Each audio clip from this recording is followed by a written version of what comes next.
this year. This is now an animal welfare issue.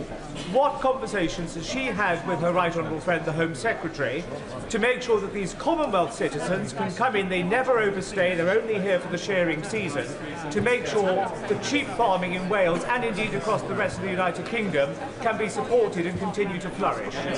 Minister. Well, I thank my honourable friend for his question, and he's making a really important point. And of course, we spend our time, I'm regularly out listening to farmers, speaking to the farming unions, but I'm really proud that this government is making those important trade deals which are going to make a big difference to farmers and businesses across our rural communities. This is only possible because this Labour government has achieved that economic stability and repaired our reputation on the world stage after, I'm afraid, his party made a mess of it. But I will continue to take his points back and have those negotiations, discussions with my colleagues across government. Henry Tufnell. Thank you, Mr. Speaker. Can I ask the Minister how she is working together with the Welsh Labour government in Cardiff on the upcoming SBS negotiations to ensure that Pembrokeshire farmers in my constituency can gain the maximum benefit with our realignment with the European Union? Minister. I thank my honourable friend, who I know is a great advocate for the farms in his constituency. Growing up in Pembrokeshire, I know that family farms are the backbone of our local community, as they are right across Wales. This is why we are negotiating an agreement with the EU, our closest partner and biggest market. So working with the Welsh Government, we're ensuring that we are slashing red tape, cutting costs for businesses, and that we are ensuring that this remains a priority and central to this agreement. Harriet Cross, Shadow Minister. Thank you, Mr. Speaker. Over 38,000 people are employed on Welsh farms. The food and farming sector is worth £9 billion to the Welsh economy, and 90% of land is given over to farming. But in 2025 alone, over 400 farming businesses closed in Wales. Given farming's importance to Wales, can the Minister tell me when the Wales office last made representations to the Cabinet about Welsh farmers, and what actions, and I mean actions, not meetings, has she personally taken to support farming in Wales? Minister.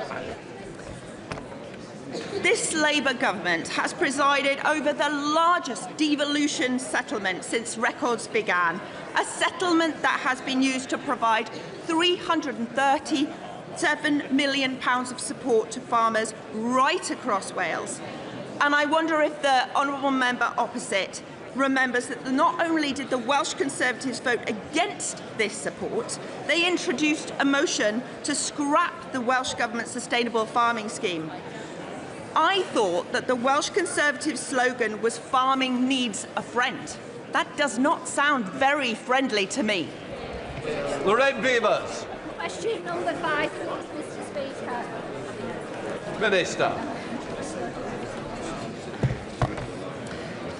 Too many children are held back by the scourge of poverty willfully created by the party opposite.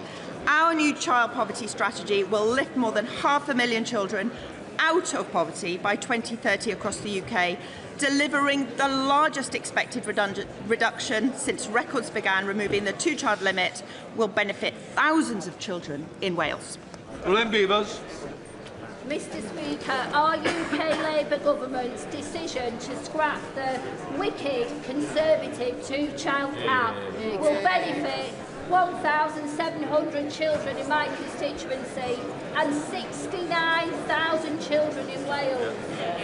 Does the Secretary of State agree with me that the Conservatives and Reform's desire to reintroduce the cap is unjustifiably cruel and will drag children back into poverty? I completely agree with my honourable friend. It has and always will be children that pay the price for cruel policies like those introduced under the Tories. As a Labour government rooted in the values of fairness, I am proud that we've scrapped the two-child limit, benefiting 69,000 children in Wales, giving children their future back and their hope for a better life. It is a surprise to no one that the parties opposite would reintroduce this cap and yet again plunge more children into poverty in a single stroke. Okay. Remember, their decision was never about work or saving money. Order. Alec Easton. Thank you, Mr. Speaker. Would the Minister accept that if they are serious about reducing child poverty in Wales and indeed across the United Kingdom and Northern Ireland, they must prioritise public spending on measures which directly reduce child poverty, in particular investment in social housing and childcare? Minister. This government is completely serious about reducing child poverty, and I am proud that we are a government putting children first. Remember, the decision the Tories took was not about the policy, it was simply about politics. We are putting children first. Jane Craft. Thank you, Mr. Speaker. Question 6.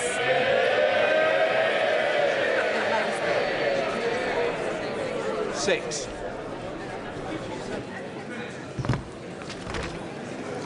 We know the cost of living is the #1 issue for people across the country. That is why we remain wholly committed to tackling it.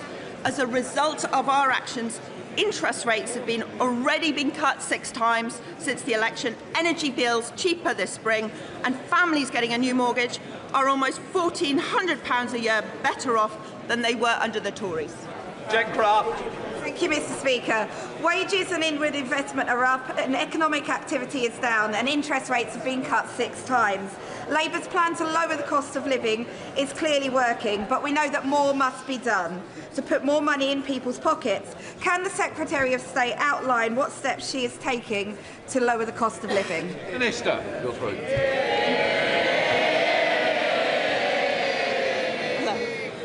My honourable friend is absolutely right. One of the most important things to this Labour government is putting more money in the pockets of people across Wales and England. So far, we have increased the national minimum and living wage, giving a pay rise to 160,000 Welsh workers. We've announced the first ever permanent real terms increase to universal credit, benefiting 320 households in Wales. We've increased the state pension. There is a lot done and still a lot more to do. That's Labour delivering in government. Sir. No, sorry, Colin Lockhart. You've jumped the question. Colin Lockhart. Thank you, Mr. Speaker. Families and businesses are feeling hard-pressed more than ever, with events around the world are making food security more important than ever. Does the Minister recognise the seriousness of their anti-farming agenda, particularly with the family farm tax? Minister. I listened to the honourable member opposite, but I do not recognise what she's saying. This is a government that is listening to farmers, that is putting the actions to make sure that farmers feel better off. We're including streamlining, reducing the burden on businesses and cutting costs. Minister. 7. The Secretary of State and I are working closely with the Cabinet Office colleagues to ensure Welsh farmers benefit from reduced costs and bureaucracy when exporting their produce to the EU. Speaker, Dr Amanda Gibson and a team of scientists at Aberystwyth University are leading research into how the BCG vaccine might be used to help control tuberculosis in cattle. I know the Minister will agree that this is essential work, but could she help ensure that the research is also considered as part of the UK's negotiations with the EU, so we can ensure that we don't have a choice between animal health and export? Minister. I was at Aberystwyth University just a few weeks ago. They are doing some excellent work, and it's fantastic. They're leading the way on a vaccine for TB in cattle. I know how devastating the impact of TB can be on farms and on cattle. We've begun negotiations with the EU on an SPS agreement. He wouldn't expect me to comment on those negotiations, but I will raise his question and these issues with the relevant colleagues. Final question, Alex Briscoe. Mr. Speaker, our recent trade deals with the EU, the UK, India and South Korea will reduce bureaucracy whilst giving us significant benefits to our constituents to these markets. Can my honourable friend outline what other benefits and other agreements we can see we will benefit from in the near future? Is it linked? This Our trade strategy is prioritising deals that deliver real impact for Wales and businesses right across Wales and the rest of the country. This is only possible because this Labour government has achieved economic stability, repaired our reputation on the world stage after the Tories opposite made a complete mockery of it. Order. Before I come to Prime Minister's questions, and in light of recent exchanges in the Chamber, I'd like to remind members of the need for good temper and moderation in the language that they use in this Chamber. As Speaker, I am not responsible for the specific questions asked by individual members or for the answer given by ministers. So I encourage all members to engage in respectful debate, as our constituents would expect. We now come to Prime Minister's questions. Josh Fenton-Glynn. Number one, please, Mr. Speaker. Prime Minister. Thank you, Mr. Speaker. The situation in the Middle East remains serious and volatile. This government will be resolute in our focus, protecting British lives, bringing our people home and safeguarding our national interest. Mr. Speaker, today my thoughts are with the family and friends of Sarah Everard on this very painful anniversary. 5 years ago, I said her death had to be a turning point, and this government is committed to halving violence against women and girls. We are acting in our schools, our police forces, online and offline, to keep women and girls safe, to prevent boys and men becoming abusers, and supporting victims to get justice and closure. Mr. Speaker, this morning I had meetings with ministerial colleagues and others. In addition to my duties in this House, I shall have further such meetings later today. Thank you, Mr. Speaker. I'd like to echo the Prime Minister's comments on Sarah Everard and the situation in the Middle East. From the sound mixing desks made by Calrec in Hebden Bridge, which brought the world its Winter Olympics coverage, to the valves made by Blackhall Engineering in Brighouse, which bring water to New York City, Calder Valley's specialist manufacturing is recognised the world over. It brings good jobs and sustainable work. But with 1/3 of engineers over 60, the last government left our manufacturing workforce facing an existential crisis. Will the Prime Minister please work with me to make sure that the new Growth and Skills Levy will support good quality manufacturing jobs in Calder Valley and across the country? Well, my honourable friend is right to champion brilliant manufacturers.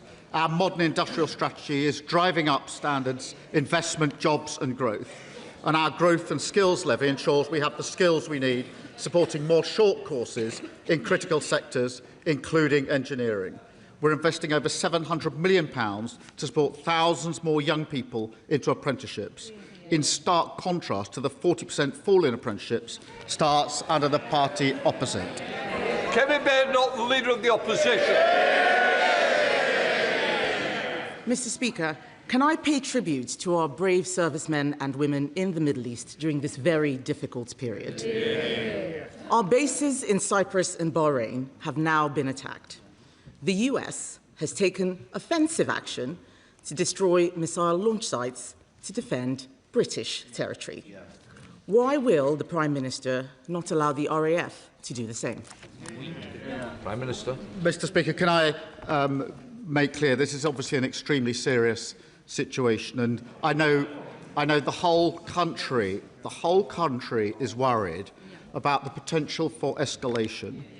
They're worried about the impact on their lives, particularly when they see what's happening with energy. The family and friends of those who are caught in the region will be worried sick about them. And, of course, we've got civilians and military personnel at risk in the region.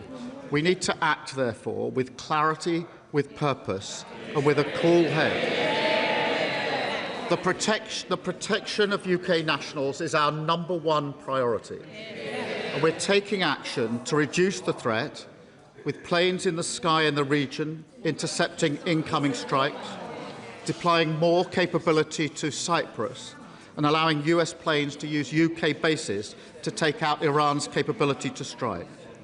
What I was not prepared to do on Saturday was for the UK to join a war unless I was satisfied there was a lawful basis and a viable, thought-through plan. That remains my position. That wasn't the question I asked him. Nobody wants to see an escalation. The fact is... The fact is, Mr. Speaker, our bases, in case they don't realise, our bases have already been attacked. Iran is trying to kill our servicemen and women. He is catching arrows rather than stopping the archer. That's what we're talking about. Why is he asking our allies to do what we should be doing ourselves? We are, I would say to Labour MPs, we are in this war whether they like it or not. What is the Prime Minister waiting for? Prime Minister. Mr. Speaker, let me give a little more detail because for a number of weeks now we've been pre-deploying our capabilities to the region.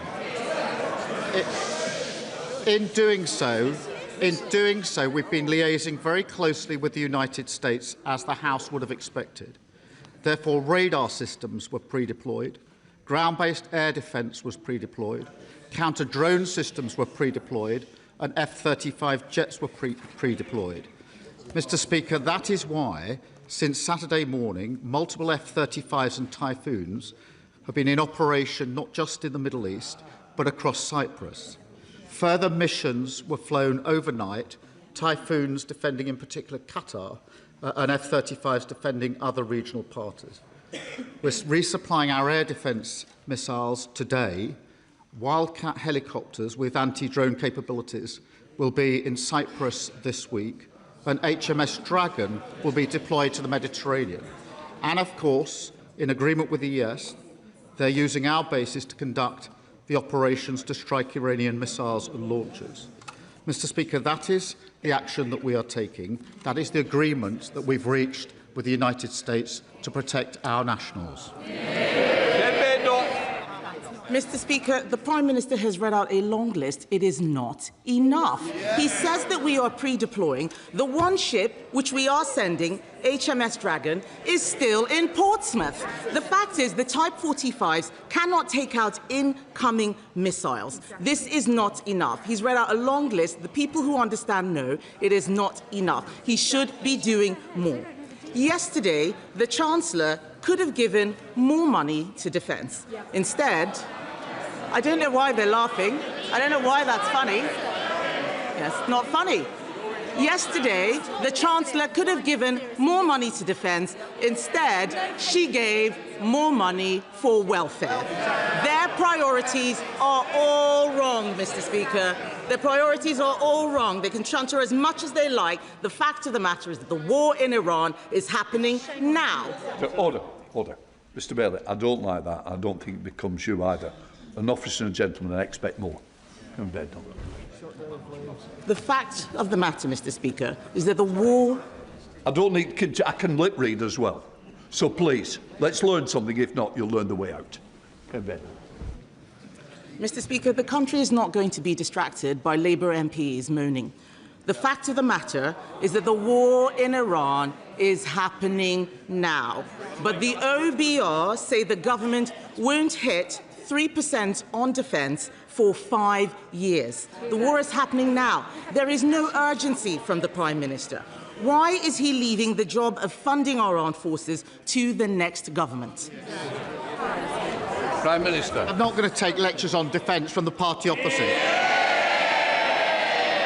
They came into office and what did they do? They cut the defence budget. They missed army... Order.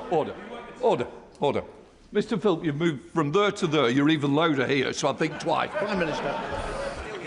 Not only did they cut the defence budget, they missed army recruitment targets every year for 14 years.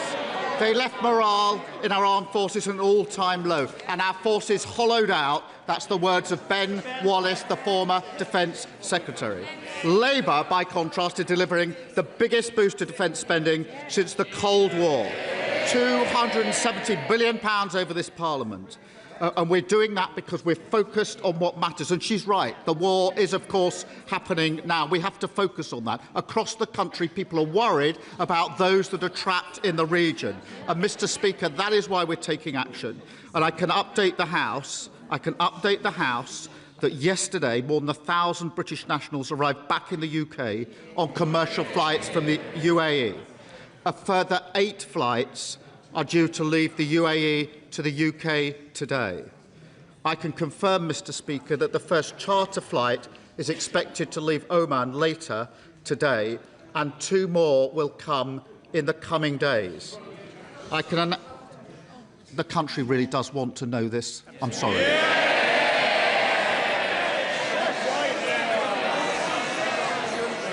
Family and friends are worried sick about people who are caught out. I will not be put on. I can announce, Mr. Speaker, we will lay on additional charter flights in coming days. British Airways are now laying on an extra flight from Oman, and the Foreign Secretary will have further discussions today. And can I urge all those in the House who have constituents who are caught in this to make sure that they do register their presence so we can do whatever we can to help them get home safely. Mr. Speaker, I wasn't asking about evacuations. I was asking about defence spending. He needs to focus on the question he's being asked, not the statement that was prepared in the bunker. He stands there telling us that he's spending more money on defence. They're saying it. No, he isn't. In fact, they are cutting defence spending by £2.6 billion from the MOD budget this year. And that's why there are no Royal Navy warships in the Middle East, Mr. Speaker. In June last year, he should ask his Defence Secretary for the numbers, because that is what's happening. In June last year, Mr. Speaker, the government promised that its plan for funding our armed forces would be ready by autumn. In autumn, they promised it would be ready by the end of 2025. It is March 2026, and still nothing. So can the Prime Minister tell the House when his defence investment plan will finally be published? Prime Minister. Well, I'm sorry she's not interested in how people caught in the region are going to get home. I think for the vast majority of people watching this PMQs, that'll be the single most important thing on their mind. They cut defence spending, we're increasing defence spending. And we're doing that, Mr. Speaker, because we've stabilised the economy. Yesterday, the Chancellor announced inflation was down, interest rates down, borrowing down, debt down, investment, living standards growth up. Now, I know the Leader of the Opposition doesn't understand that. The Shadow Chancellor clearly doesn't understand that. Although I do have to thank him that in what's been a very difficult week, he provided some excellent unintended stand-up comedy in his response to the Chancellor yesterday. Mr. Speaker, he doesn't want to talk about the defence investment plan because he doesn't know. He doesn't know what is going on any policy, so he reads statements that are pre-prepared irrespective of the question, and the whole country can see it. The truth is that because they spent money on welfare, there is no defence investment plan. Because there is no defence investment plan, they are not ordering enough missiles. The fact is that this crisis goes beyond defence spending. They can chant as much as they like. They are pathetic, spending money on welfare instead of defence spending. Sorry, Mr. Speaker. Mr. Speaker. They're not just pathetic, they are also weak. This crisis goes beyond defence spending. It is also about the cost of living. This war is interrupting the supply of oil and gas. That is driving up the cost of petrol and making it more expensive to heat our homes. Yet he is stopping drilling in the North Sea while importing the same oil and gas from Norway. Does he think that at a time of geopolitical crisis, it makes sense to kill our oil and gas industry and give up that ready supply of energy? Well, the question of the energy supply right now is a serious question, and we are doing all we can with allies to make sure that that is preserved. And it's vital that we keep trade flowing through the Straits of Hormuz, Mr. Speaker. The Energy Secretary met the International Energy Agency yesterday, and the Chancellor is meeting oil and gas companies today. We're keeping in close contact with our allies and key industry players. Again, I think the country wants to know what we're doing now in relation to what's happening in coming days. Mr. Speaker, oil and gas will be part of our energy mix for many years to come. But if Ukraine and the last few days have taught us anything, it is that all the time we're on the international market, we are vulnerable to these changes. That is why renewable energy, where we have our independence and security, would take us off those markets and give us the security that we need.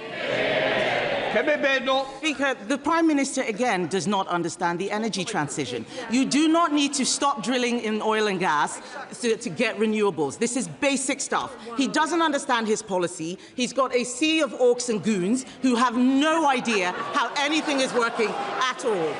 Mr. Speaker. They can complain all they like, Mr. Speaker. The fact is, they are letting down the people out. Order. You can't do a point of order in the middle of Prime Minister's questions.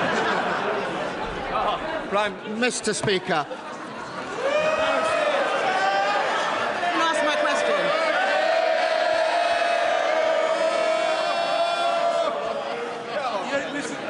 You don't listen to the questions anyway. Mr. Speaker, the situation in Iran shows this Prime Minister has the wrong priorities. When it comes to defence, it's someone else's job. When it comes to welfare, they find the money. When our bases are attacked, they call the lawyers. When our energy security is under threat, they stop drilling in the North Sea. Mr. Speaker, the truth is, Mr. Speaker, after last week's by-election, isn't the truth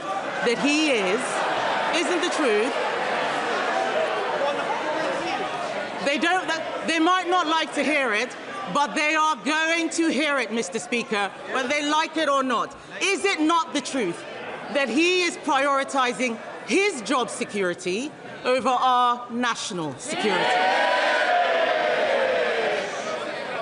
Mr. Speaker, I spent the week protecting British lives and our national interest. And Mr. Speaker, moments like this define a leader of the opposition.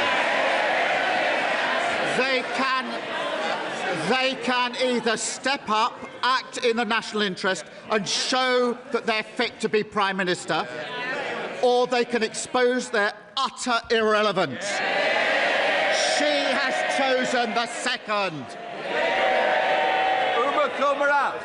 Thank you, Mr. Speaker. Can I thank the Prime Minister for his leadership and his cool head on the situation in Iran? Prime Minister, the leasehold system is legalised extortion.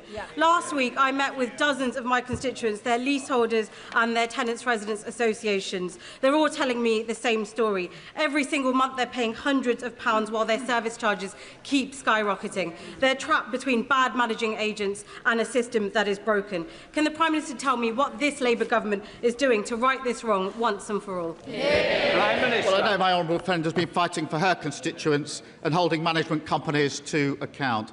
Our reform bill will end the broken, outdated leasehold system and make the dream of home ownership real. Mr. Speaker, we're capping ground rents, delivering transparency on service charges and scrapping the presumption that leaseholders pay landlords legal costs. Our focus is on saving people money and giving them more control of their home and creating a fairer housing system. Sir Ed Davey, Leader of the Liberal Democrats. Thank you, Mr. Speaker. Can I associate myself with the Prime Minister's remarks on Sarah Everard and the need to do far more to tackle violence against women and girls? And can I also associate myself with the Prime Minister's remarks on Iran?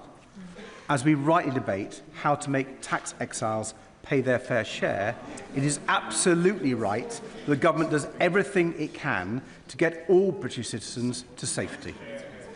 Mr. Speaker, experts are warning that families could see their energy bills rise by £500 a year as a result of Trump's illegal war. But millions of families and pensioners are already struggling to keep their heads above water thanks to years of a cost of living crisis. When Putin invaded Ukraine, he and I campaigned for months to get the Conservatives to act on energy bills.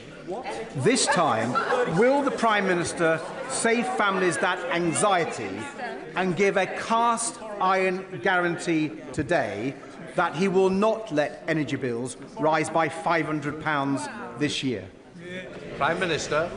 Can I thank him for raising this, because I know this will be a concern to the public who are watching what's going on and very concerned about the impact it will have on their lives. It is important that I emphasise the actions we've been taken urgently this week with our allies, with the energy agencies across the world, and the work we're doing to make sure there's safe passage for energy across the world. We will continue to do that. I was glad that we were able to bring energy price, bills down by £150 announced just the other day. We will keep a very close eye on this. I do know how important it is for the British public. Sir Ed Davey. Well, I thank the Prime Minister for his reply, but I hope he will act if energy bills do go up by £500. Mr. Speaker, Donald Trump's war on Iran has not only brought more chaos across the Middle East, it's increased the threat to our national security here at home. Iran's Revolutionary Guard has previously plotted several failed terrorist attacks in the UK, targeting Iranian journalists, British Jews and members of this House. Now they are more desperate and dangerous than ever. We've called for the IRGC to be prescribed as terrorists for years. The last government failed to do it, and so has his. So will the Prime Minister table emergency legislation to better protect our country from Iranian terrorists? Will he do it this week? Prime Minister. Can I just, again, thank you for raising this. It is very important, I say to the House, that as he would, and the House would expect, we are working 24/7 on dealing with any threats to this country. And I spoke on Monday about the 20 Iran-backed threats that we had successfully dealt with, and we continue to do so, and we're working on it 24/7, so it's important that I say that. In relation to the IRGC, obviously we've put in place a number of sanctions already. We don't comment on prescription, but we have made the case that there needs to be legislation to deal with state-backed terrorist groups, and we're looking into that. Sam Richmond.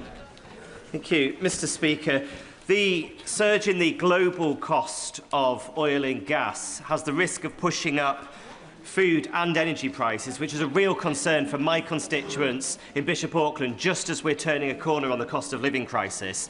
Doesn't this show the importance of ignoring the parties opposite and investing in secure, renewable energy that we control, and backing our farmers to produce the food for our nation, such as those that I'm hosting here today from County Durham, Mr. Speaker? And will the Prime Minister ensure that both energy and food security are a core mission of this Labour government? Prime Minister. Well, his energy security is critical to food security, and the sprint to clean energy is the only way to get off the volatile international fossil fuel markets, cut bills and deliver energy security. And Mr. Speaker, since we came into office, over £90 billion of investment into clean energy industry has come in, powering millions of homes. Tories and Reform would throw all that away and cling to the failed policy that put everyone's bills up throughout their reign. Gavin Robinson. Mr. Speaker, can I associate myself and my colleagues with the Prime Minister in his remarks around Sarah Everard and Iran? Mr. Speaker, my colleagues and I support our armed forces, but we lament how diminished the UK appears over the last week amongst our allies and within the Middle East. The Prime Minister is not responsible for our armed forces being able to squeeze into Wembley Park and to Ibrox, but he is responsible for our posture. He is responsible for ignoring the request to deploy a Type 45 destroyer 2 weeks ago into the region. And we now learn that HMS Dragon will not leave, hasn't left, and won't be in to defend Cyprus for over a week. Will the Prime Minister understand that I welcome the commitment for increased defence spending, but if we're only planning to get to 2.5% by 2027, it's not enough. It needs to be reconsidered. He needs to go faster where others before him did not. And he needs to take these steps not just for protection of our values across the world, but also for the protection of our consumers who are impacted by this conflict today. Prime Minister. Well, he'd have heard me set out what we did by way of pre-deployment, working in conjunction with and liaising with the US so that he understands the context in which those pre-deployments were put in place. And I think they speak for themselves as to why they were put in place in the places that they were.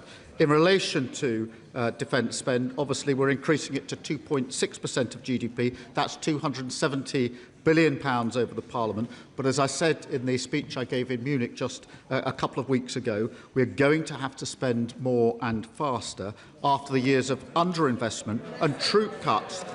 They were the ones that hollowed this out. They were the ones that reduced the size of the army. They were the ones that didn't spend what was necessary on defence. Like everything else they left in such a mess, we're clearing it up. Through our strategic defence review, we'll make Britain safer. Jonathan Davis. Thank you very much, Mr. Speaker. Like the Prime Minister, I had the transformative benefit of a music education as a young person, although he had his some while before I had mine.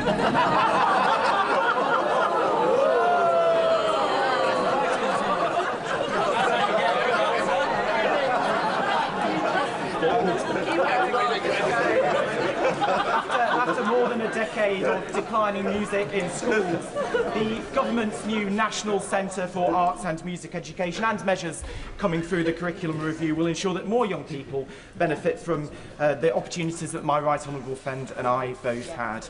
So can he tell us, how will the new National Centre make a difference for our young people?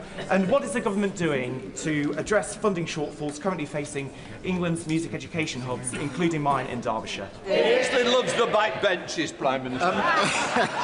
Mr. Speaker, my life was changed by the opportunity to study music, yes, very many years ago. I believe that every child deserves that opportunity. The party opposite cut those opportunities. That particularly excluded poorer children. And now they call creative arts courses a dead end. I totally disagree. They're the lifeblood of the creative industries that showcase Britain around the world. And the new National Centre will launch this year, and Labour is investing in music hubs so every child has the same opportunities to enjoy music, to learn music, and to learn the skills that music brings them for life. Gaga Mahindra. Thank you, Mr. Speaker. In my constituency, the Lib Dem-run Three Rills District Councils failed for years to submit an adequate local plan. They now have a ministerial direction, and prime Greenbelt land faces a serious threat from this government's harmful planning policies. How does the Prime Minister expect me to explain to my constituents that while I consistently defend our Greenbelt, the Lib Dems' incompetence has made it vulnerable to its destruction by this Labour government? Prime Minister. Mr. Speaker, this Labour government is changing the planning regulations so that we can get on and build the homes that we need across our country. Their failure was the failure to do so, but I must applaud him because at least he's had the decency to accept some of the failures of the last government. On Send, he said, "My government didn't do enough on this. It's awful." And he said his party should hang their heads in shame. He's absolutely right about that. Dr. Rosanna Arling-Kahn. Thank you very much, Mr. Speaker. The suitability and financing of temporary accommodation needs addressing urgently. Children arriving on my shifts in A&E with breathing problems due to mouldy rooms in their temporary accommodation has become a grim reality. And since 2019, 74 homeless children have died due to the conditions of their temporary accommodation. And meanwhile, councils are facing a £4 billion black hole funding hole, huge hole, if the government subsidy remains frozen. Every death is a tragedy, and I'm sure the Prime Minister will agree with me that an urgent review needs to happen to investigate the financial shortfall and help guarantee safe homes for every child in this country that is in temporary accommodation. Well, I thank her for her question. We inherited an appalling situation with a record number of households in temporary accommodation. Every child deserves a safe and secure home, Mr Speaker, we're investing £950 million in the Local Authority Housing Fund to increase supply of quality accommodation. We're banning Section 21 no-fault evictions, introducing a new, stronger, decent home standard and investing £39 billion to deliver the homes that families need. Forster. Thank you, Mr Speaker. Last month I visited my old school, Woking High. I saw classrooms built in the 1960s that were meant to last 20 years, but are still in use and being held together by gaffer tape. I visited my old music classroom. I nearly fell through the floor and I saw a hole in the roof. I can still remember the stench of mould. That classroom was condemned last year. Please will the Prime Minister agree to come to Woking High with me to see how bad it really is and ensure that my old school urgently gets the financial support it needs to ensure that in the 21st century my young constituents can be educated in a school they deserve. Yeah. Can I thank him for raising this case, which will be a real concern for his constituents, and I'm sure the party opposite will have heard the reality of what they did over 14 years of destroying everything in this country. We are fixing that, and I'll make sure that he gets a meeting with the Relevant Minister to discuss further. Lynn Stewart. Mr Speaker, after decades of failing policies under both Conservative and SNP governments, I welcome this Labour government's major drive to get young people earning and learning. In my constituency of Ayr, Carrick and Cumnock, by working with Ayrshire College and the Pride and Place Board, we have finally a chance to break this cycle and bring real youth-focused regeneration to our high streets through the DWP Youth Initiative. Will he meet with me to discuss this important issue, and will he support making Ayrshire a priority for a DWP youth hub? Mr Speaker, the party opposite left 1 in 8 young people not earning or learning. We're not, and we'll tackle it. More apprenticeships, more career sport, a jobs guarantee to provide paid employment, a youth guarantee to provide more young people into earning or learning, and over 360 youth hubs to help young people access opportunities. My honourable friend makes a strong case, which my honourable friend, the Work and Pension Secretary, I know has heard, and I hope there will be good news for her later this year. Bacon. Mr Speaker, the United States of America is our most important international strategic ally. Does the Prime Minister believe that his dithering and equivocal response to events in the Middle East this week has made that relationship stronger or weaker? Prime Minister. Mr Speaker, the American planes are operating out of British bases. That is the special relationship in action. British jets are shooting down drones and missiles to protect American lives in the Middle East on our joint bases. That is the special relationship in action. Sharing intelligence every day to keep our people safe. That is the special relationship in action. Hanging on to President Trump's latest words is not the special relationship in action. Thank you, Mr Speaker. In 2018, this House legislated to allow the prescription of medicinal cannabis for children with drug-resistant epilepsy, a campaign spearheaded by my good late friend Hannah Deacon for her son Alfie. Yet many families are still paying around £1,300 a month due to conflicting guidance from multiple agencies.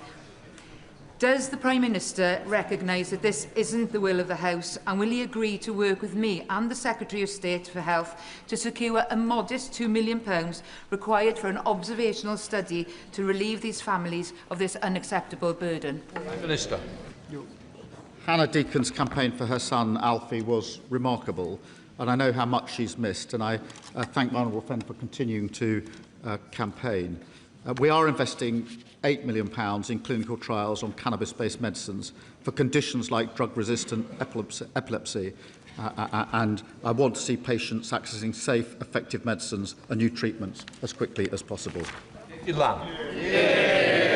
Mr Speaker. The Government's proposed terms of reference for the inquiry into rape and grooming gangs are fatally flawed, as victims and survivors have pointed out.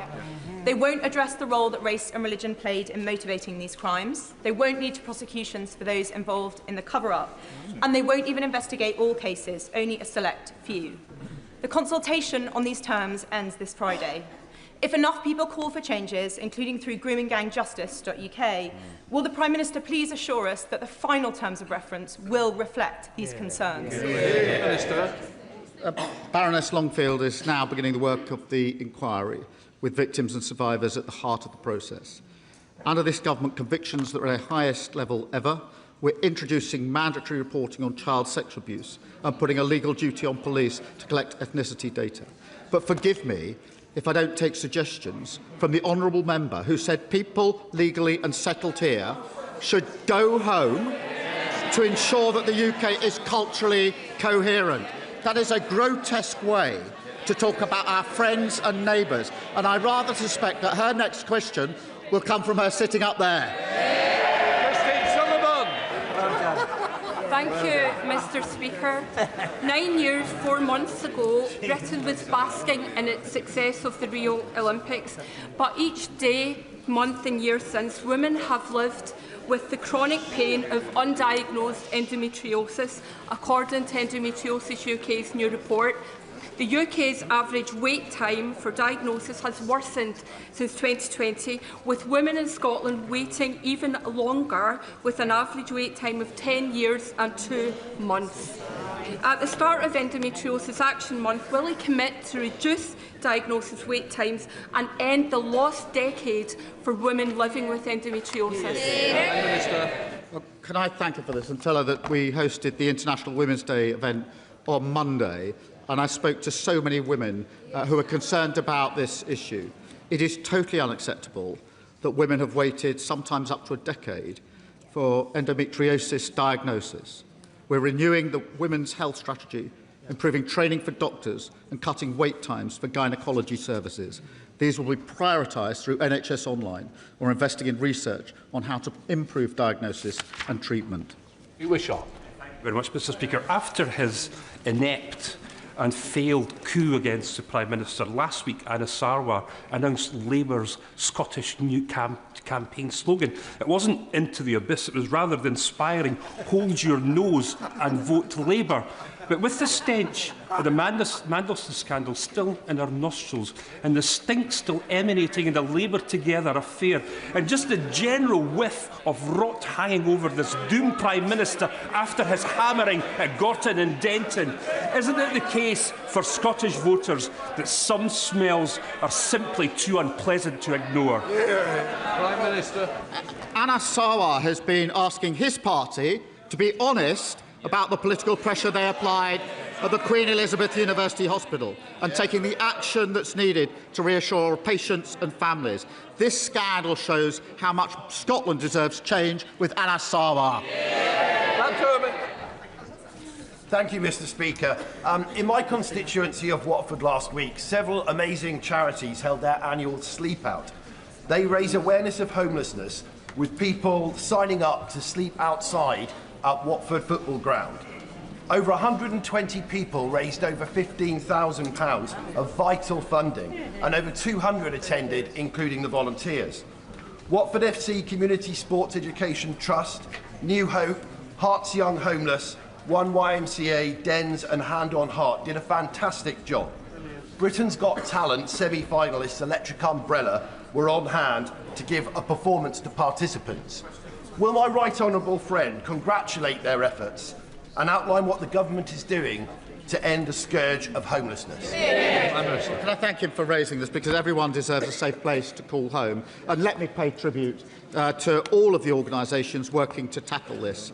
We're investing a record £3.6 billion into our national plan to end homelessness. That includes, Mr. Speaker, boosting the supply of temporary accommodation, record funding for tackling rough sleeping and ending inappropriate use of B&Bs for families, and no-fault evictions, which we know drive people to homelessness.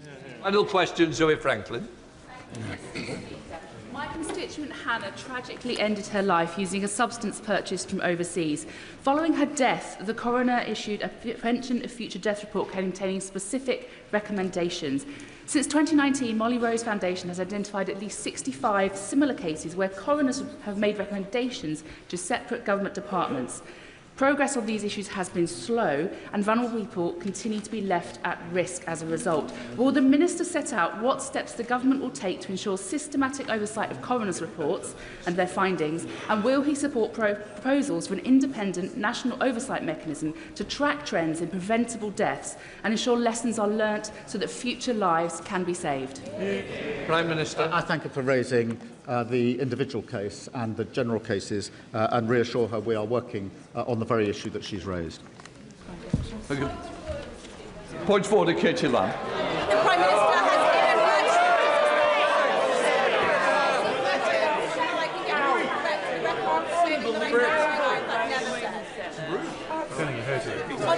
On a point of order, Mr. Speaker, I believe the Prime Minister has inadvertently misled the House. I seek your guidance on how to get him to correct the record for claiming I said something I in fact did not. We can't continue the debate. What I can say is, quite rightly, you've put your view down, but I'm not responsible for the Prime Minister's answers. If inadvertently it wasn't right, it is up to the individual to correct it. Right, we now come to the statements.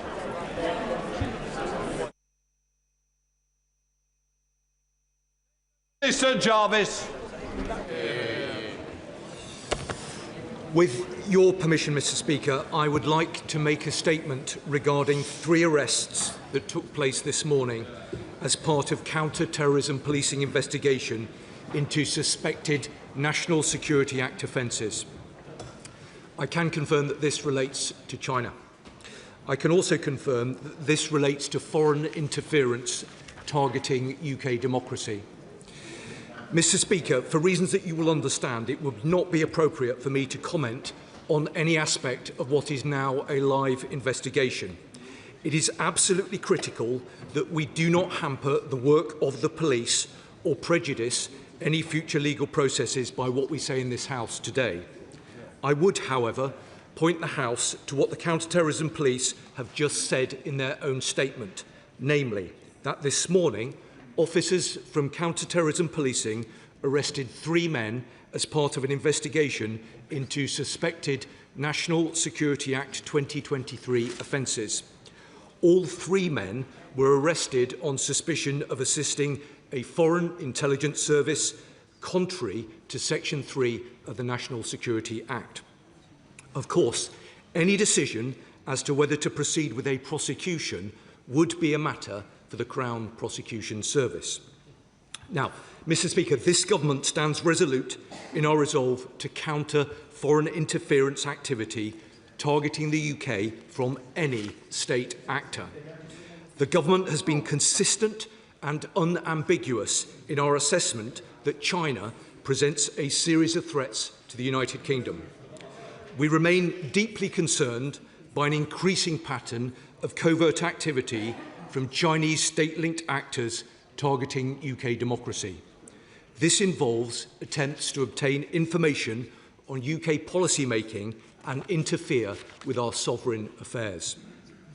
From the November MI5 espionage alert warning about Chinese intelligence officers targeting individuals with access to sensitive information on Parliament and government, to the attempted interference activities of Christine Lee in 2022, this government will not tolerate it.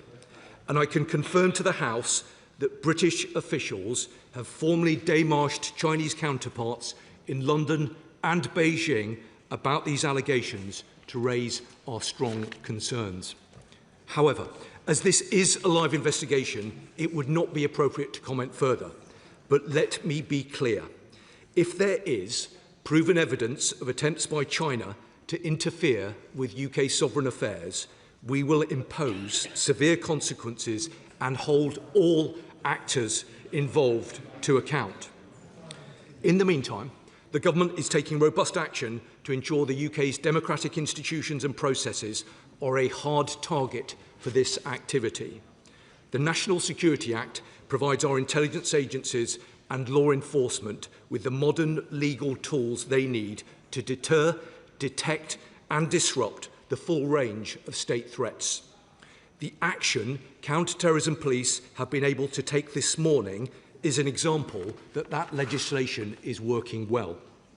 The political influence tier of the foreign interference foreign interference registration scheme under the National Security Act also provides an essential framework for ensuring that those who seek to undermine our democracy are held to account.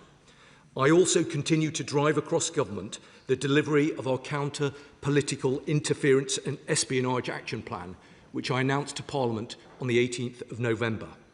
This is being coordinated in strong partnership with the parliamentary security authorities. Our aim is to forge a cross-party and whole-of-society shield to safeguard UK democracy. This includes strengthening our legal defences, cutting off channels for interference, and supporting those on the front line of UK politics to recognise, resist and report the threat. Now, honourable members should have seen the guidance that the National Protective Security Authority and the National Cyber Security Centre published last year on what to look out for in terms of malicious foreign targeting and some basic steps that honourable members can take to protect themselves. I urge all members to read carefully through the guidance that was issued. If honourable members do experience any suspicious or out of the ordinary interactions, whether in person or online, they should report that to the Parliamentary Security Department. Now, the Government will continue to work in collaboration with the Parliamentary Security Department to set up a range of more tailored bespoke briefings for those who are at greatest risk. And in January, I joined the Director General of MI5 and the Chief Executive of the NCSC to brief the Chief Executives of the UK political parties on the developing threat picture. And I can confirm that officials are now focused on developing a programme of work to engage with the UK's think tanks and non-profit sector to discuss the threats that they face from foreign interference. Our intent is to work with them to strengthen their resilience, ensuring their hard-won reputations and networks are not exploited by our adversaries as platforms for covertly influencing UK public discourse and policy making. Mr. Speaker, in February, we introduced the Representation of the People Bill, which will further strengthen safeguards against foreign interference through political funding. Our proposed bill includes introducing tougher rules for donor recipients to conduct risk assessments before accepting donations, as well as increasing the powers of the Electoral Commission to ensure that it has the tools necessary to fulfil its duties. And the Government eagerly awaits the report of Philip Rycroft, following his independent review of regulations and safeguards against foreign financial interference in UK politics. The review was commissioned to rigorously test the financial safeguards we currently have in place and will specifically consider safeguards against illicit funding streams, including the use of crypto assets. The review findings will be delivered to the Secretary of State for Housing, Communities and Local Government and myself by the end of this month, and I can confirm that recommendations, where appropriate, will inform the Representation of the People Bill. We are also working on new powers to counter foreign interference, including a prescription-style tool to disrupt proxy organisations undermining our security. Mr. Speaker, it continues to be in our long-term strategic interest to engage with China. We are engaging with China confidently and pragmatically on areas where engagement is in the UK's national interest: climate, global health, trade, scientific research, but also on illegal migration and serious organised crime, just to name a few areas. But let me be crystal clear. This is not a question of balancing economic and security considerations. We don't trade off security for economic access. Instead, by taking tough steps to keep us secure, we enable ourselves to cooperate in other areas. And we will always challenge any country, including China, that attempts to interfere with or undermine the integrity of our democratic institutions. And we will always prioritise UK national security. That is why the Prime Minister's visit opened up a direct channel of communication to deliver in the national interest, enabling us to raise frank concerns about activities that impact our national security at the most senior levels of the Chinese system, including on domestic security issues. Mr. Speaker, I can assure members of this House and the public that further steps can and absolutely will be taken to defend our democracy. The government is steadfast in our commitment to disrupting and deterring China's interference activity wherever it takes place. I commend this statement to the House. Order. I'm sure we'll appreciate the fact that the Minister has come to the House at the earliest opportunity to provide an update on these serious issues. As there is now a live police investigation, members should exercise caution in saying anything that risks or prejudicing that investigation. But I thought it was important that the House, and I've got to thank the Minister who went through this to get it on at the earliest possible time. Sir Secretary of State Alex Burkhardt. Thank you, Mr. Speaker, and I thank the Minister for advance sight of his statement, and I do appreciate the speed with which he's come to the House today. But, Mr. Speaker, here we are again. Another year, another Chinese spy scandal. And the backdrop to it is this government's failed policy of appeasement. The government must now, surely, be coming to the realisation that unless the United Kingdom stands up to these threats, our country will continue to be treated with disdain. We watched how the government allowed the Chinese spy case involving members of this House to collapse.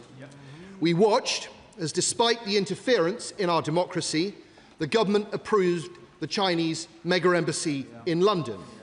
And we watched as the Prime Minister went to Beijing, cap in hand, begging for trade deals to mitigate the costs of his own disastrous economic policy. We in this House watched as these things happen, and the Chinese state watched too, and saw that it could act with impunity. And the Minister says that there is no trade-off between democracy, our democratic and national interests and security interests, and our economic interests. But I'm afraid that is exactly what has happened. Now, I do understand the Minister will be unable to say very much about the new case, but I think we all know what we're dealing with here. So I hope he will be clear about what the government's response is going to be. And I hope he will talk a little bit about whether this case touches on members in this House. Because whilst we've been here, the BBC and The Guardian have reported that one of those arrested is the spouse of a sitting Labour MP, and that another is the spouse of a former Labour MP. Given that this is being reported in the press, will the Minister confirm whether or not this is true? Will he also give a cast-iron guarantee to this House that the government will do everything in its power to prevent this case from collapsing? We have seen this show before. Will he promise that, unlike last time, the Chinese ambassador will be summoned by ministers and told that aggressive interference in our country and its democracy will no longer be tolerated? And will he, actually, Mr. Speaker, I should say how right you were to deny that ambassador access to this House? Will he also commit to placing China now on the enhanced tier of foreign influence registration? The Minister says that China presents a series of threats, but during the last spy scandal, the government refused to say the crucial words, that China posed a risk to our national security, and they wouldn't publicly accept that China was opposed or hostile to the interests of the United Kingdom. Can he really accept that can he now accept that this position is no longer tenable? The Minister says that if there is proven evidence of attempts by China to interfere with UK sovereign affairs, the government will impose severe consequences and hold all actors involved to account.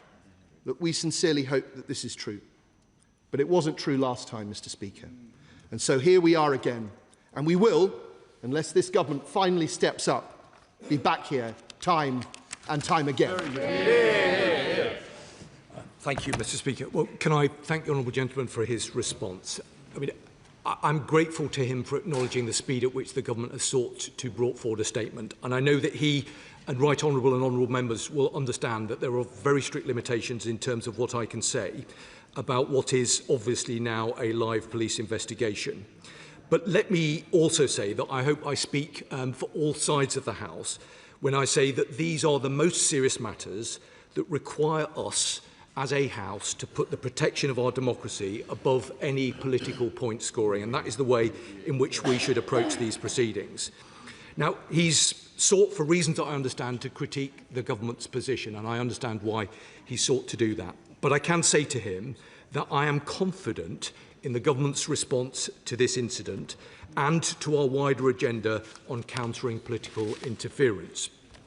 But of course, it is right that members from across this House have the opportunity to scrutinise government policy and to ask questions, and that is precisely why we've moved at pace to provide an opportunity for them to do so. I also want to give the member opposite and other right honourable and honourable members a guarantee that, given the sensitivity of these issues and the obvious need to protect the operational activity of our police and the security services, we will look for other opportunities to provide appropriate briefings to the relevant members across this House by the relevant experts to ensure that they can be updated in a way that we are simply not able to do in this House. Now, the honourable gentleman did raise a number of questions, and I know that he will understand that there are strict limitations in terms of what I can say. But let me give him an assurance of the seriousness with which we take these matters. I've always believed that the work that takes place, led by government but across this House to defend our democracy, should be a shared endeavour. The Defending Democracy Task Force was an initiative brought forward by the previous government.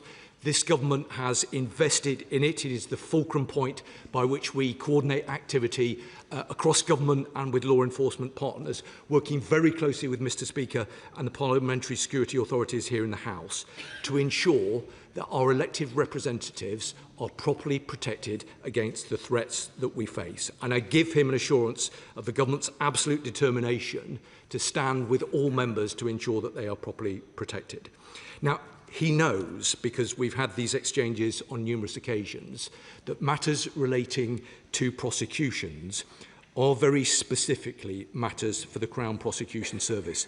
And it isn't for ministers from the dispatch box to opine and to make judgments on them, because the CPS is rightly independent of government. But he does know, as do other honourable members, how extremely disappointed the government were that the trial in last autumn did not proceed. Clearly, as he will understand, there is a crucial difference in that charges in that particular case had been brought forward under the Official Secrets Act of 1911. But I am confident that the National Security Act of 2023 provides the robust legislation that we need to address the threats that we undoubtedly face. The honourable member mentioned FIRS, and I understand why he decided to do so. FIRS is an important capability that comes from the National Security Act. It is still a relatively new tool, and we're seeking to ensure that we are able to derive the maximum capability, the operational capability from it. But I can say to him that we haven't made any final decisions as to whether we will be placing other countries on the enhanced tier, but we keep that under very close review. Mr. Speaker, as I've made clear, this government will simply not tolerate attempts to interfere in our democracy. We've already taken tough action to strengthen our defences against foreign interference, and we will not hesitate to take further steps where they are necessary. Mark Weston, Chair of the National Joint Security Committee. Thank you, Mr. Speaker, and can I thank the Minister for his immediate update to the House, given the recency of this breaking news.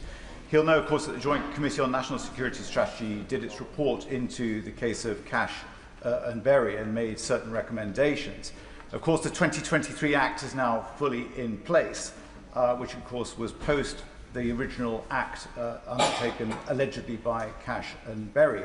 But would he agree with me that with the essence of the grain of rice strategy pursued by China, that we're going to see many, many more cases, potentially such as this, where there is this evidence, intelligence gathering undertaken by the Chinese, and as they seek to undermine our democracy and political system?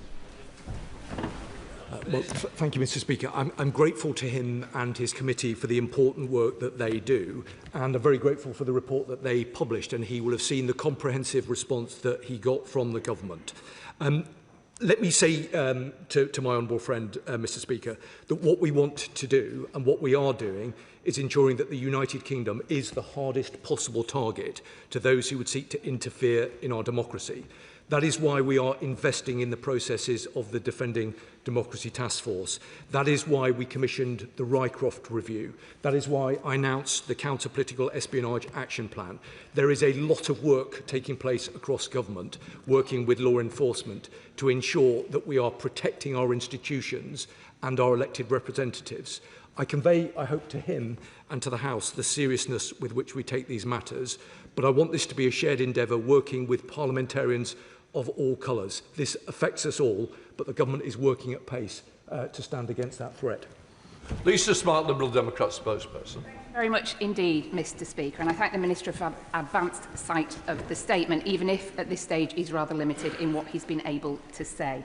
He's entirely right, though, that we must continue to allow the police to do their job and to do it well. We remain grateful to all of those who are working to keep our country safe, both here in the UK and abroad, and it is essential we defend our country, our democracy, including through a robust response by counter-terrorist police.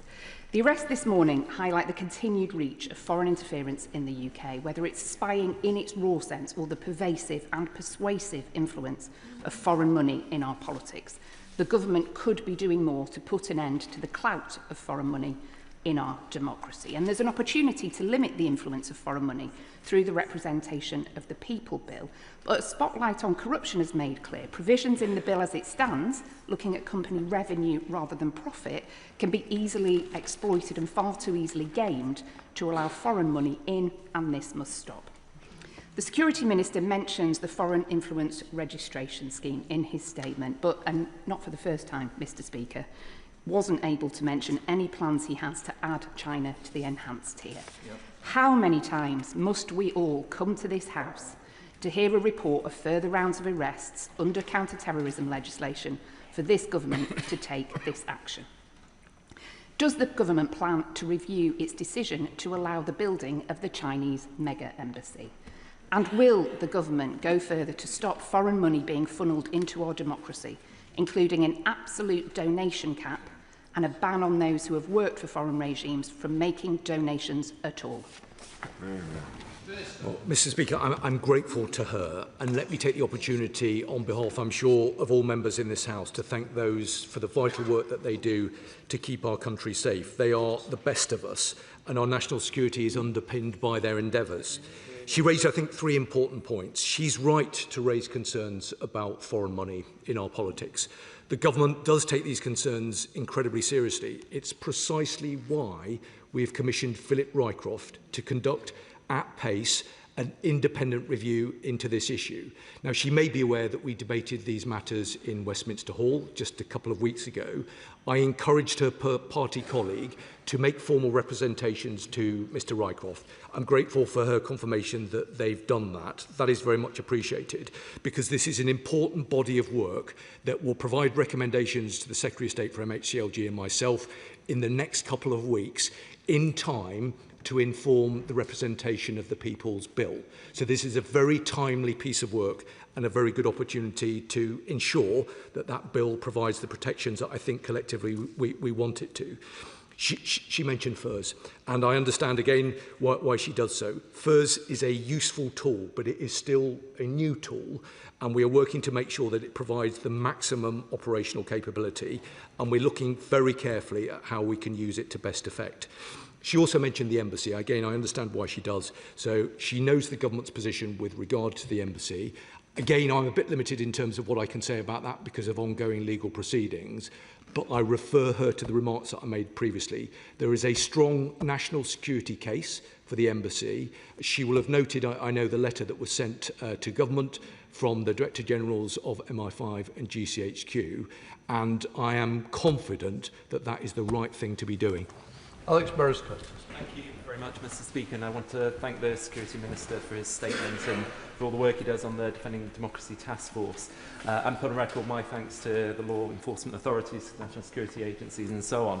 From what I've read online, Mr. Speaker, one of the arrests that took place today took place in my constituency. So given that, that I understand my constituents will obviously be concerned to hear that, I wonder what the Security Minister can say to reassure me and my constituents that the police and all relevant authorities have the relevant resources they need to keep them safe and keep our democracy safe. And given, if I'm right to assume what I've read online is correct, would he meet with me at the earliest opportunity in order to discuss this further? Well, Mr. Speaker, I'm grateful to the honourable member. On countless occasions, he's raised important points with regard to our democracy, and I'm grateful to him again for doing so today. I can give him the assurances that he seeks, that the police do have the resources they need to do a difficult and complicated job. And of course, I'd be happy to meet with him at the earliest available opportunity. Further House, Sir Edward Lee. The Chinese only represent strength, and for them, everything is transactional. So I think the country would rejoice if the government summoned in the Chinese ambassador and said this to him: this sort of behaviour is intolerable. You cannot build this mega embassy in just about the most sensitive site in London while you behave like this. I'm not asking about what MI5, MI6 said. This is transactional. You know, treat British nationals like Jimmy Lai properly. Don't spy on us. Otherwise, we're going to pause this embassy until you learn to behave. Mr. Speaker, I'm grateful to the Father of the House. I think he will have heard my introductory remarks where I was clear that Chinese officials have been démarched both here in London and in Beijing. He talks about the transactional nature of the relationship. I hope that he would accept that this government has to and does act in the national interest. There are absolutely areas where we need to cooperate with China, and I referenced some of them, but that does also include some areas within the law enforcement space, whether that is illegal migration, whether that is serious organised crime, whether that is narcotics trafficking. So I honestly think it would be naive of anyone, and I'm certainly not saying that the Father of the House was putting forward this view, but it would be naive of anyone to say that we shouldn't be having some kind of functional working relationship with China. But as I was crystal clear in my opening remarks, national security is the first priority of this government, and we will do everything we need to do to safeguard our country and safeguard our democracy. Speaker, the conflict in Iran is deeply concerning, and I was glad to see that the government's flights are set to leave the Middle East tonight. What more can myself and my colleagues do to protect the safety of those stuck in the region and from bad faith actors? I'm not quite sure it's relevant. Karen Bradley. Very much, Mr. Speaker. Given the vulnerabilities of members of Parliament, can I urge the Security Minister to work with the parliamentary authorities to not just pass information to members of Parliament, but work proactively with members of Parliament to make sure we are all aware of the risks that are posed to us and the steps that we need to take to ensure that we are not exposed to interference from foreign states? Mr. Speaker, the Chair of the Select Committee is absolutely right. I hope that she understands the seriousness with which we take these matters. I spend a lot of time working with the Defending Democracy Task Force to ensure that we've got the protections in place that we need. That isn't just about elections, it's about our democracy on an enduring basis. The relationship with this House and with Mr. Speaker, and I know that honourable members know how seriously Mr. Speaker takes these matters, is a close working relationship. I will always make myself available to talk to colleagues about any matter of concern that they might have. There has been quite a significant amount of guidance that's been issued over the last few months. I really would encourage members of this and the other House to engage with the materials that have been published, but where they have further concerns, to raise them through the Parliamentary Security Department and with myself. Thank you, Mr. Speaker. I thank the Minister for his update on this difficult case. Now, in his statement, he did confirm that the government is working on a prescription-style tool to disrupt proxy organisations undermining our security. quoting from the statement there. When will this tool be ready? And does it include the recommendations set out by Jonathan Hall? Well, Mr. Speaker, I'm grateful to the honourable member, and I think he raised this matter with the Foreign Secretary just yesterday, and he's right to do so. He will know that the government commissioned Jonathan Hall to look at the legislative framework, given the concerns that we had that there wasn't an appropriate legislative tool to prescribe a state-backed organisation. Mr Hall has made a number of recommendations, all of which have been accepted by the government. He will understand that I'm not able to talk, and I'm conscious that the Leader of the House is sat here, and he will not expect me to talk about matters relating to parliamentary business. But I can give him the assurances that he seeks, that the government is seeking to deliver this tool, and we would seek to bring forward legislation at the earliest available opportunity. Jeremy Wright. Thank you very much, Mr. Speaker. As I hope the Minister would accept, the last trial of those accused of alleged espionage on behalf of China founded, to put it at its mildest, because of a lack of shared understanding between the Crown Prosecution Service and the government about the evidence the government could properly submit in support of that prosecution. I don't expect him to comment about the specifics of this case, but would he accept that it would be sensible for the government now to ensure that as this matter develops, there is no such misunderstanding that occurs and the relationship between the CPS and the government is in the right place to ensure that evidential conversations are held early rather than late? And finally, would he accept that it would be sensible for the Intelligence and Security Committee to be kept up to date as this matter develops, given that we meet in private and the risks of prejudicing future prosecutions are lower in our case? Well, I'm very grateful to the Right Honourable Member, and I share much of the analysis that he's brought forward. Misunderstandings are never helpful, and under these circumstances, above all else, we will make sure that there are no misunderstandings. He knows the disappointment that is felt across government and within the agencies and law enforcement in terms of where we got to back in the autumn. And of course, I give him an absolute assurance and commitment that we'll do everything that we need to do to make sure that the CPS are able to make a judgment, but as he will understand, that has to be independent of government. In terms of his point about the ISC, I think he's absolutely right about that. And he will understand that events have moved incredibly quickly this morning, and we'll want to take a moment later today to reflect on what needs to happen next. But I give him an absolute assurance that we want to work closely with the ISC as part of that process. Peter Dowd. Thank you, Mr. Speaker. I thank the Minister for the update, and I welcome progress made on the counter-political interference and espionage plan. So given that, would the Minister return to the House as appropriate to give us further updates on that plan? Well, I'm very grateful to him. The counter-espionage interference plan draws together numerous important strands of activity across government, and it makes sure that all of that work is properly coordinated, and we take that very seriously. I absolutely give him the assurance that he seeks, and I also give him an assurance that we will do it at the earliest available opportunity. But should he or any other members have concerns in the meantime, I'd be very happy to speak to them. Edward Morella. And I'd like to praise the work of our police, security and intelligence services in this case. I thank the Minister for his statement. Like him, I look forward to the publication of the Rycliffe report that the Foreign Affairs Committee in evidence have heard from the Electoral Commission, and the National Security Strategy Committee has also heard from them.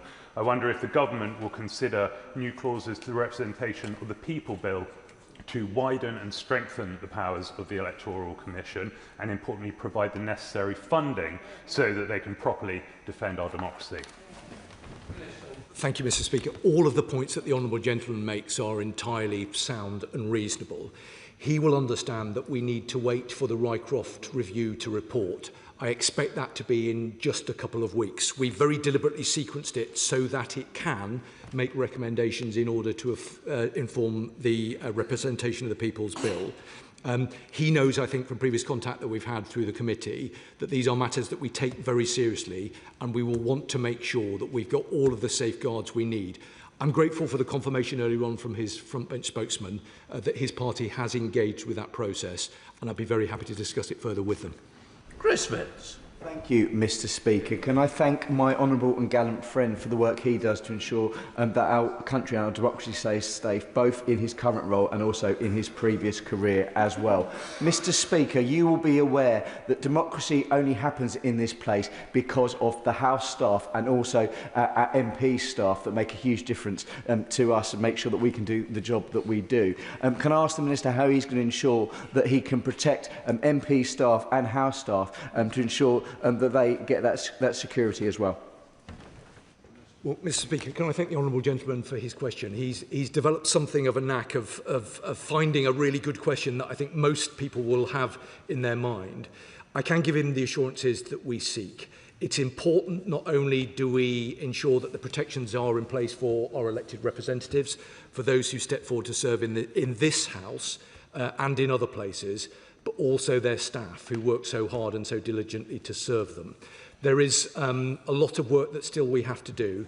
That is work that will be led here by Mr. Speaker in the Parliamentary Security Department, but the government works very closely alongside to make sure that they've got the support that they need. Dr. Andrew Morrison. The Minister spoke of severe consequences. Would he outline what those severe consequences might be and understand that Beijing is unlikely to take that terribly seriously given what has happened in the recent past? And will the severe consequences include putting on pause, on hold, plan for the Chinese Super Embassy and Spy Centre pending the outcome of the Met's investigation? Yeah, why not? On hold. Well, the right honourable gentleman, who is a very experienced member of this House, will know that given that we are referring to events that took place just a couple of hours ago, it would be unwise of me to get into further detail. I would just point him to the number of things that I've already referred to in terms of our response to the threats that we faced over the last number of months. He knows, I hope, how seriously we take these matters. He and I don't agree on the issue with regard to the embassy, but I would say to him, as I've said to other honourable members, that there is a clear national security case for the embassy proposal. The Director Generals of two of the security services have been clear about the national security advantages, as have I. This government will do everything we need to do to protect our country, our national security and this place. He knows there's a lot that I can't say about what we're intending to do, but let me be crystal clear. Where there are malign actors, whoever they may be, who seek to undermine our democracy, there will be consequences. Luke Charters. Speaker, I recently visited the Defence Intelligence Academy recently with the Armed Forces Parliamentary Scheme, and I saw firsthand how our intelligence services are the best in the business. And the government should be praised for increasing the SIA in real terms. Will he commit to keeping the single intelligence account under review, given the increasing threats around political interference and the threats of state-sponsored terrorism from Iran? The honourable gentleman makes a very important point about the SIA. And he's right. This government has ensured that our intelligence services have access to the resources they need in what is a very difficult and challenging world. I give him and the House an assurance that should there be a requirement for additional support, this government will always make sure that both our police and our intelligence services have the resources they need to do the very difficult job that we ask them to do. Ms. Law. The government will be well aware that through the United Front, the Chinese Communist Party has created a global network of individuals and organisations that act as a political weapon to isolate, neutralise or counter Beijing's critics. Indeed, a recent report, which I have in my hand here, published this month from the Jamestown Foundation, has shown that the UK is one of the top 4 exposed countries to this, with over 400, Mr. Speaker, 400 United Front-linked organisations identified. Therefore, why is the government still repeatedly refusing to take the necessary action to protect the nations of these islands by placing China on the enhanced tier of the Foreign Influence Registration Scheme? It may be new, but if it's going to be useful, it needs to be used. Well, I'm grateful to him. I mean, he does make some important points. He will have heard what I've said previously about FIRS. FIRS is an important capability, and we need to make sure that it's deployed in the right way. But I say to him that there are a number of measures that we have brought forward in recent months to seek to ensure that the United Kingdom is the hardest possible operating environment for those who would seek to undermine our democracy. There are lots of things that we're doing that I'm not able to talk about, but I give him an assurance that we're taking these matters incredibly seriously and we will do everything that we need to do.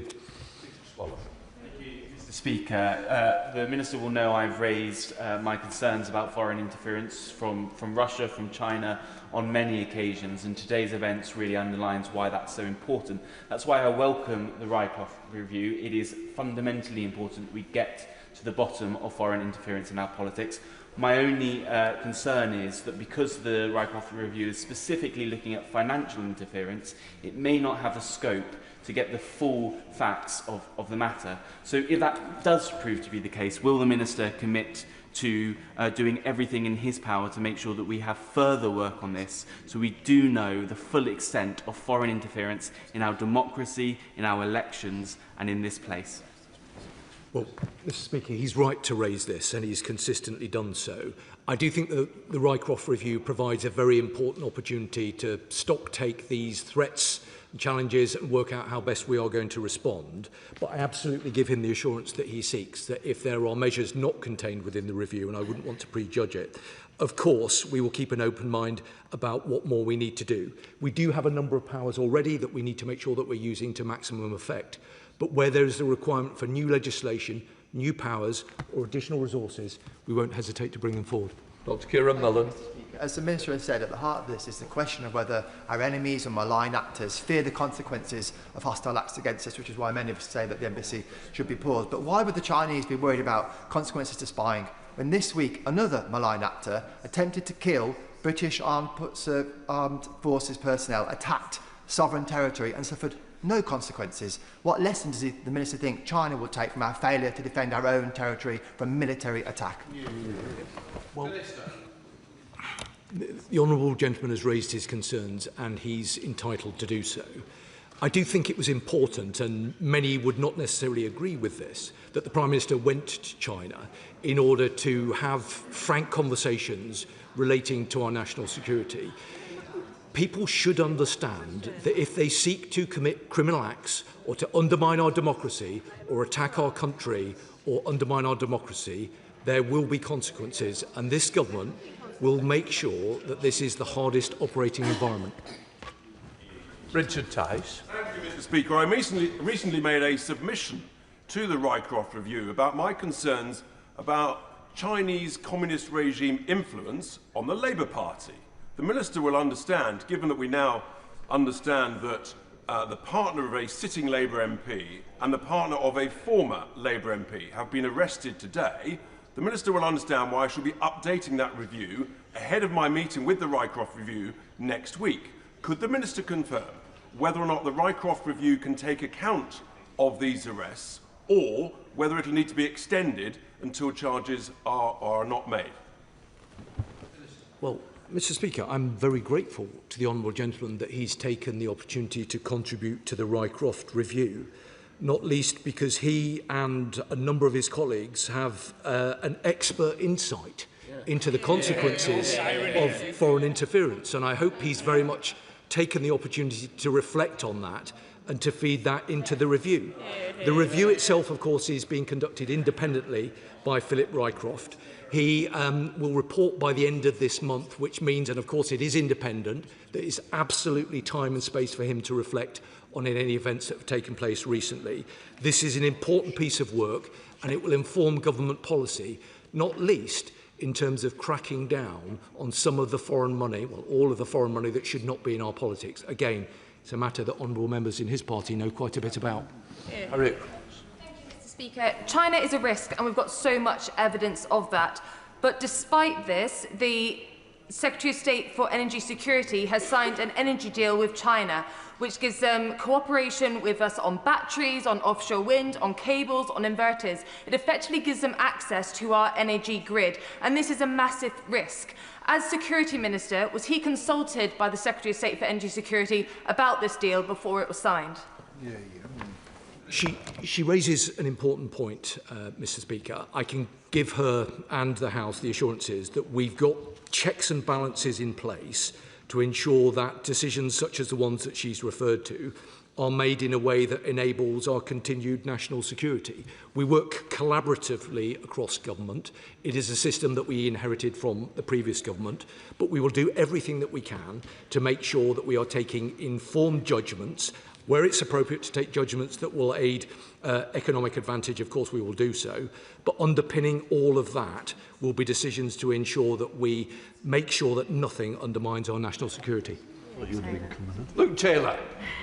Thank you, Mr. Speaker. I'm sure I join all colleagues in this chamber to share my shock at the news this morning, but also the disgust at the news that the Chinese state had targeted the partners of sitting and former MPs. So, from a personal perspective, can I ask that the government and the minister ensures that those who are affected are supported for this utterly outrageous targeting of those closest to them?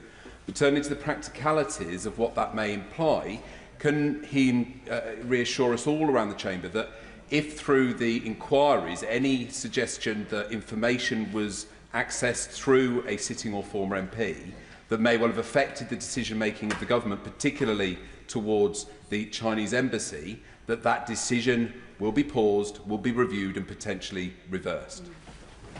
Well, Mr. Speaker, I know that the Honourable Gentleman understands that I can't comment about the specifics relating to individuals. I can say to him that, along with the Director General of MI5, I briefed the chief executives of political parties here in the UK just recently, including his own party.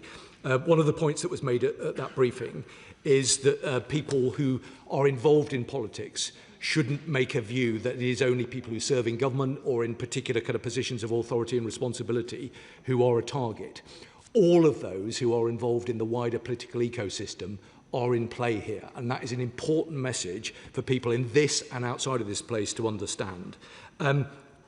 I'm grateful for the other point that he made. He knows the government's position with regard to the embassy. There's nothing more I can say about that now. Dr. Neil Shastri. Thank you very much, Mr. Speaker. And I know how seriously the Minister takes national security, and he will feel keenly any interference with our democracy. But the 4,500 Hong Kongers who live in the borough of Solihull will take cold comfort from the words that officials have been demarched.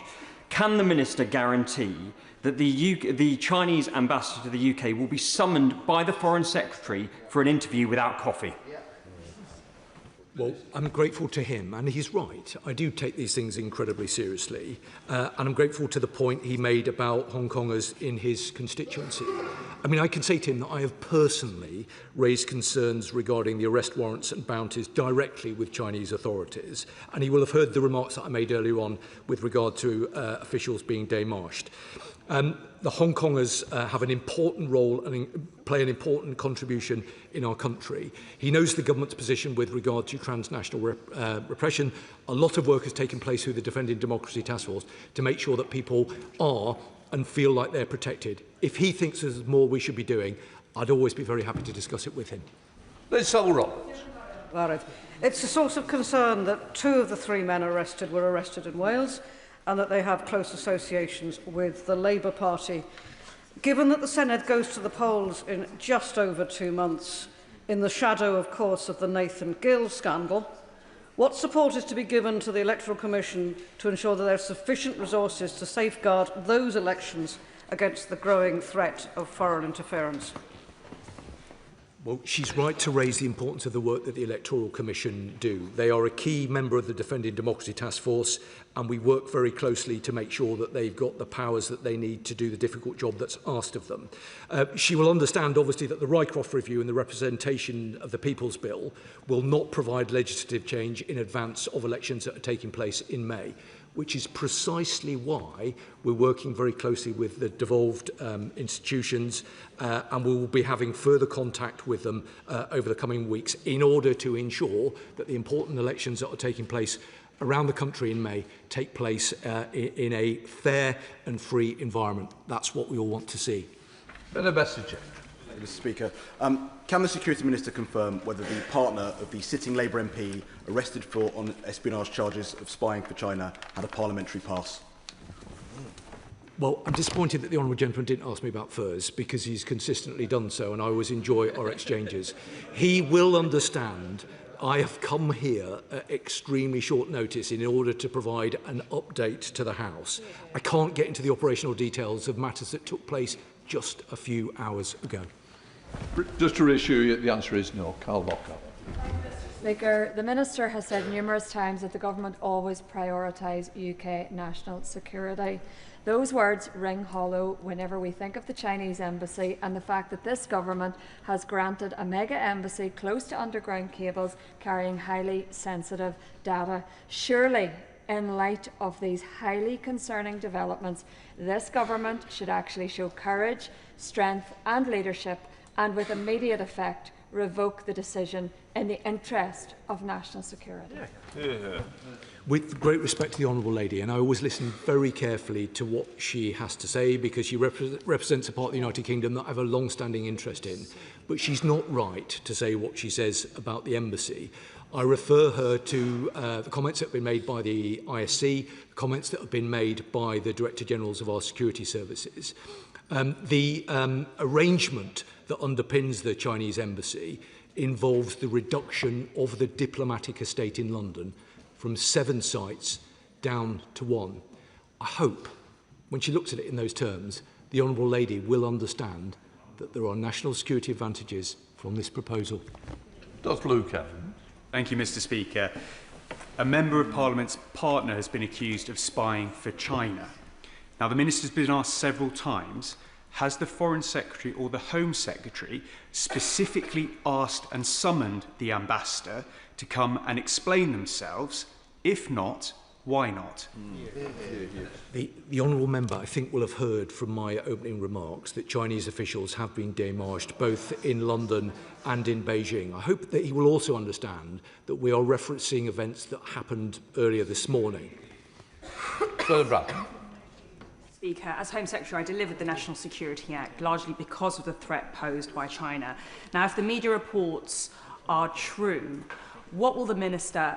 Well, does the Minister agree that the perception of conflict of interest, compromise and bias are just as damaging as actual conflict of interest, perception, compromise and bias? And will he reassure the House today that the Labour Party will do everything and take appropriate measures to protect the probity of the investigation and maintain public confidence? Well, let me say to the Right Honourable Lady that, of course, the Government will do everything to ensure that the counter-terrorism police, the intelligence agencies have whatever they need to conduct this investigation. And as she will understand from her time as Home Secretary, that is conducted independently of government. It's not for the Security Minister or for the Home Secretary or for any minister for that matter to start getting involved in the business of an investigation. That would not be appropriate, and I hope that she would acknowledge that. Let me just say something positive to her, because she was Home Secretary when the National Security Act was introduced in 2023. This is a vital piece of legislation. This is making a real difference to our ability to counter those who would seek to do us harm. It is a valuable tool in our armoury, but where there is a view that we need to add more tools to that armoury, we will definitely do so. Greg Rister. Thank you, Mr. Speaker. The name of the Labour Member of Parliament whose husband has been arrested is widely circulating via the media. I don't intend to name that Member of Parliament, but if the reports are true, that Member of Parliament sits on a select committee that would have information which is sensitive, maybe even secret, and indeed, through totally legitimate means, has visited a number of our defence sites across the country. Has there been, and will there be, an urgent review of what sensitive information that Member of Parliament might have been party to? And, at the appropriate juncture, would he release any correspondence between his department and that Member of Parliament around things like the Chinese embassy and other matters relating to China?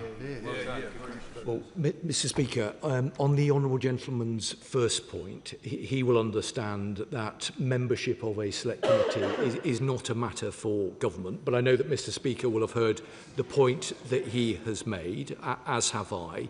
In terms of his second point, he will understand that we're dealing with events that took place a couple of hours ago. I haven't seen what is being reported online because I've obviously been here, but I will give consideration to the matter that is raised.